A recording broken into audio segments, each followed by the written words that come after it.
My wife tried to conceal her affair by blaming me for emotional neglect. I had proof and walked away without a word. I'm 34, male, and I've always taken pride in being a good husband. My wife, let's call her W, and I had been married for 8 years. We met in our late 20s, and for the longest time, I thought we were building something solid. I worked as a software engineer, which meant long hours sometimes, but I made it a point to prioritize our relationship. I was the type of guy who cooked dinner on the weekends, planned date nights, and remembered anniversaries down to the smallest detail. But over the last year, something shifted. W became distant.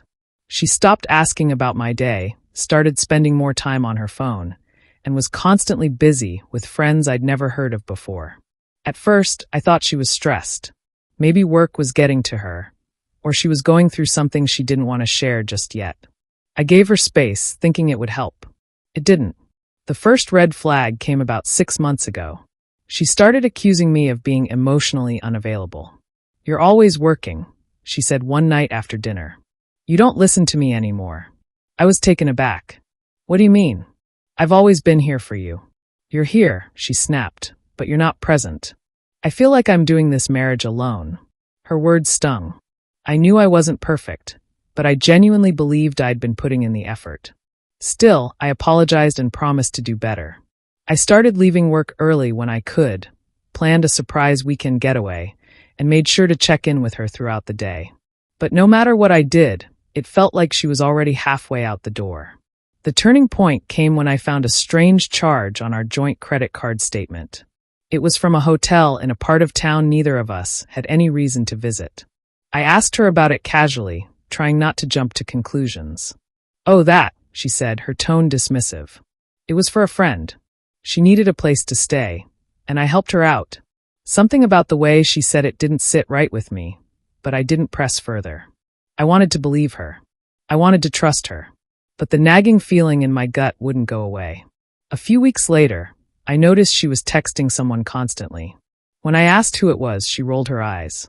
"Just a friend," she said. "You're being paranoid." Paranoid. That word stuck with me. I wasn't the type to snoop, but after everything that had happened, I needed answers. So, one evening, when she left her phone on the counter while taking a shower, I looked. What I found made my stomach turn. The messages were from someone saved as M. They weren't just friendly chats. They were explicit, emotional, and filled with references to secret meetups. One message read, "Last night was amazing. I can't stop thinking about you." Another said, "I wish we didn't have to hide this." It all clicked. The hotel charge, the late nights, her accusations of emotional neglect. W wasn't just pulling away from me. She was having an affair. I felt a mix of anger and heartbreak, but I knew I couldn't confront her without a plan. If I went in guns blazing, she'd either deny everything or twist the narrative to make me the villain. Instead, I started documenting everything. I took screenshots of the messages, saved the credit card statements, and even set up a small camera in the living room to catch her sneaking out late at night. Over the next few weeks, the evidence piled up. She wasn't just meeting him occasionally. She was spending entire weekends with him, using excuses like girls' night or work obligations to cover her tracks. The final straw came when I overheard her on the phone telling M, "He's so clueless. I've been blaming him for everything, and he just keeps apologizing. It's almost too easy." That was it. I was done. I consulted a lawyer the next day. I wanted to ensure that when I confronted her, I was prepared to walk away cleanly. My lawyer reviewed the evidence and assured me that I had a solid case for divorce. Since the house was in my name and I had proof of her infidelity, W wouldn't have much leverage in court. Knowing that gave me a sense of calm I hadn't felt in weeks. The confrontation happened a week later. I waited for her to get home from another one of her work dinners. She walked in, her face lighting up with the same fake smile she always gave me these days. "Hey," she said, kicking off her heels. "How was your day?" I didn't respond right away. Instead, I slid the folder of evidence across the table. "We need to talk." Her smile faltered. "What's this?" "Proof," I said, my voice steady. "Proof of your affair. Proof of your lies. Proof that you've been gaslighting me for months." Her face went pale as she flipped through the folder. The screenshots, the hotel receipt, the pictures of her with M. It was all there. This isn't what it looks like, she stammered. Really? I said, raising an eyebrow. Because it looks like you've been cheating on me while blaming me for emotional neglect. Care to explain? W's reaction was a chaotic mix of denial, deflection, and crocodile tears. It's not what you think, she cried, slamming the folder shut. M and I are just friends. Those messages were jokes, nothing serious.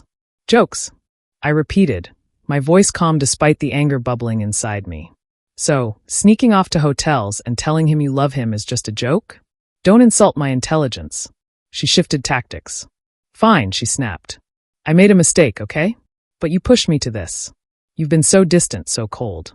What was I supposed to do? I needed someone who actually cared. That was the moment I realized how deep her entitlement went.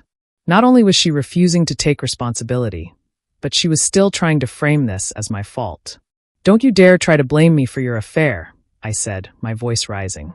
I've been here, doing everything I can to make this marriage work, while you were out with him. She crossed her arms, her face hardening. You're not perfect, you know. You're always working, always distracted. I felt neglected, and M was there for me. Then you should have talked to me, I shot back. Or left if you were that unhappy. But instead, you lied, cheated, and tried to make me the bad guy. That's on you, not me. She started crying again, but I wasn't moved. For months, I had been apologizing for things I hadn't done, bending over backward to fix problems she created. But not anymore. We're done, I said, standing up. I've already spoken to a lawyer. I'll be filing for divorce in the morning. Her head snapped up. Divorce? You can't be serious. Dead serious, I said. I deserve better than this. And I'm not going to let you drag me down with you. She tried every trick in the book after that. First, she begged. Please don't do this, she sobbed. I'll end things with M. I'll do whatever it takes to fix this. When that didn't work, she turned angry. You think you're so perfect? Good luck finding someone who'll put up with you. Finally, she resorted to threats. If you divorce me, I'll take everything. The house, the savings. You'll be left with nothing. I smirked, pulling out another folder. Good luck with that. The house is in my name, and I have enough evidence to prove infidelity in court. You won't get a dime. Her face fell as she realized I had her cornered. For the first time in months, I felt like I had the upper hand. The next morning, I followed through with my plan. I filed for divorce, submitted all the evidence, and began the process of cutting W out of my life. She tried to fight it at first, but the evidence was overwhelming.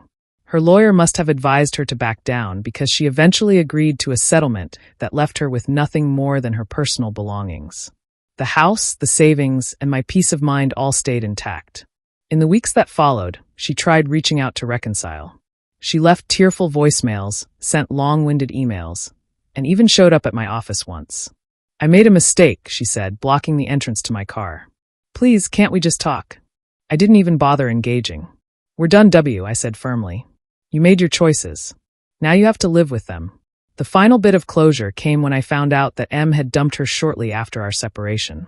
Apparently, he wasn't interested in anything serious and ghosted her as soon as things got complicated. Mutual friends told me she was struggling, moving from couch to couch and trying to find a new job after losing her position due to repeated absences. I didn't revel in her downfall, but I won't pretend I felt sorry for her either. She made her bed, and now she had to lie in it. As for me, I focused on rebuilding my life. I reconnected with friends, picked up new hobbies, and even started traveling, something W had always been too busy for. It wasn't easy, but with time, I began to heal.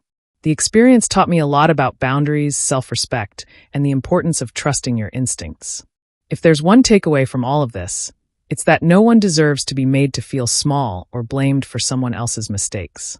If you're in a relationship that makes you doubt your worth, don't be afraid to walk away. You deserve better. And if you enjoyed this story of karma and self-respect, hit that subscribe button. Because sometimes the best revenge is living your best life, without the toxic baggage. Stay tuned.